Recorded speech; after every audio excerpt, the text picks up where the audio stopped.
Haleluya. Bwana anatufundisha jambo mahali pale, wakati ukoma umepona, ndipo Bwana anamwambia kwamba umepona, umetakasika, nenda kwa kuhani ukajionyeshe na kutoa sadaka yako, abidishe kwamba umepona. Haleluya. Tugie Bwana makofi. Nenda kwa kuhani ukajibidishe kwamba umepona na utoe sadaka yako ya kwamba umepona. Bwana anatufundisha jambo, tuwe watu wa kushukuru, tuwe watu wa kunyenyekea. Wakati tu jambo limekuja na shida imekuja mbele za Bwana, Bwana ameniponya, nimeeleza shida nilikuwa nayo.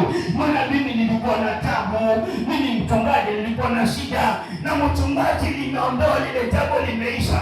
Wakati ulipokuwa limeisha, unastahili urudi kama utakasika na utakasike, na usimwambie mtu. Haleluya. Usimwambie mtu yoyote.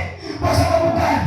Baada ya kurudi kwa yule jamaa kumwambia asante, alianza kutangaza, Simon Mugangi, watu ni kwa shida, lakini ashukuru na shida imenondokea, na amsahau kwamba kuna kuhani wake anastahili hiyo shida kurudisha shukrani. Haleluya.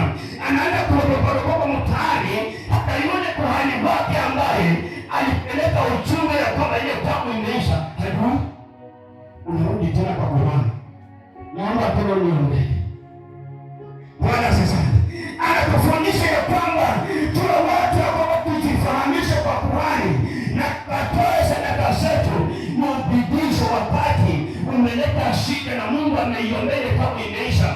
Ala ameleta ripoti mbinguni ya kwamba kuna mgani asikie mzuri hapa.